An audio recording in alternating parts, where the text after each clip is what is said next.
તો હમણાં મેં એક આગળ વિડીયો બનાવ્યો હતો ને જર્મનીમાં જોબ રિલેટેડ, કેવા પ્રકારની જોબ હોય અને કેટલા રૂપિયા તમને મળે.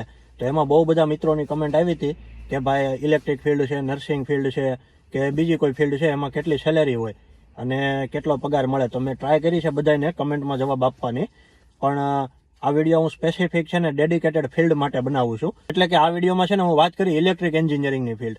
તો ઇલેક્ટ્રિક એન્જિનિયરિંગની ફિલ્ડ ભાઈ જર્મનીમાં છે ને પૂરજોશ ડિમાન્ડમાં છે. જો તમે ઇન્ડિયામાં ઇલેક્ટ્રિક એન્જિનિયરિંગ કર્યું હોય, ત્યાં ઓલરેડી તમે જોબ કરતા હોય, એટલે તમને ઓલરેડી કંપનીનો એક્સપિરિયન્સ હોય. તમે જો એ ફિલ્ડમાં જ અહીંયા આવો, હવે અહીંયા ઘણી બધી ફિલ્ડ છે, જેમ કે એમ્બેડેડ એન્જિનિયરિંગ છે, સોફ્ટવેર ડેવલપમેન્ટ છે, ઇલેક્ટ્રિક એન્જિનિયરિંગ છે, પછી ઓટોમેશન એન્જિનિયરિંગ છે. તો ઘણી બધી ફિલ્ડમાં છે ને તમને સ્કોપ રહે. અને અત્યારે માર્કેટમાં મંદી છે, એ વાત સાચી છે, લોકોને જોબ નથી મળતી. પણ કોને જોબ નથી મળતી? જે લોકો પ્યોર સોફ્ટવેર બેઝ કામ કરે છે.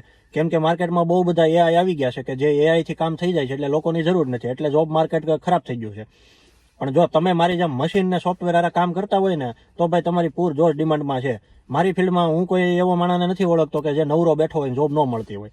એટલે આ સિનારીઓ છે ઇલેક્ટ્રિક એન્જિનિયરિંગનો. જો તમે ઇલેક્ટ્રિક એન્જિનિયરિંગમાં સ્ટડી પૂરી કરી હોય જર્મનીમાં અને તમે જોબ ચાલુ કરો ને, તો તમારે 50 થી 55,000 યુરો પર યરનું પેકેજ તમારે ગણીને હાલવાનું.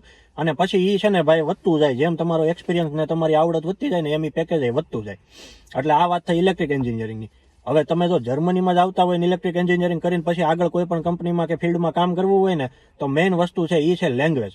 હવે જર્મનીમાં રહેવું હોય તો તમારે જર્મન ભાષા શીખવી પડે. તમને ઘણા ખરા અહીંયા બેઠા બેઠા કન્સલ્ટન્ટ ને એવું બધું એમ કહે કે ભાઈ ઇંગ્લિશમાં હાલે છે અને વાંધો નથી, મોટા સિટીમાં બધું ઇંગ્લિશ, એ વાત સાચી છે. પણ ઇંગ્લિશ ક્યાં સુધી સીમિત છે? જ્યાં સુધી તમે શેરીમાં નીકળો અને કાંઈક વસ્તુ લેવા જાવ ત્યાં સુધી. હવે કંપનીમાં જાવ એટલે કંપનીમાં જરૂરી નથી બધા ઇંગ્લિશ બોલતા હોય, ત્યાં જર્મન બોલતા હોય. એટલે તમને ઇંગ્લિશ આવડવું જરૂરી છે અને સામે જર્મની આવડવું જરૂરી છે. એટલે તમે કમ્યુનિકેશન કરી લો, એટલું જર્મન આવડતું હોય ને એટલે ભાઈ તમને ક્યાંય વાંધો આવે નહીં. 6 વર્ષથી ભાઈ હું જર્મનીમાં રહું છું ને 6 વર્ષમાં હું એટલું શીખો છું એમ. એટલે હજી જો તમારે કોઈ ફિલ્ડ વિશે માહિતી જોતી હોય તો મને કમેન્ટ કરીને જરા કહેજો, એટલે હું એ ફિલ્ડનો આખો ડેડિકેટેડ વિડીયો બનાવી દઈ. અને બીજી કોઈ તમારે જર્મની રિલેટેડ માહિતી જોતી હોય તો કમેન્ટમાં લખી દેજો, એટલે હું તમને જવાબ આપવાની પૂરી કોશિશ કરીશ.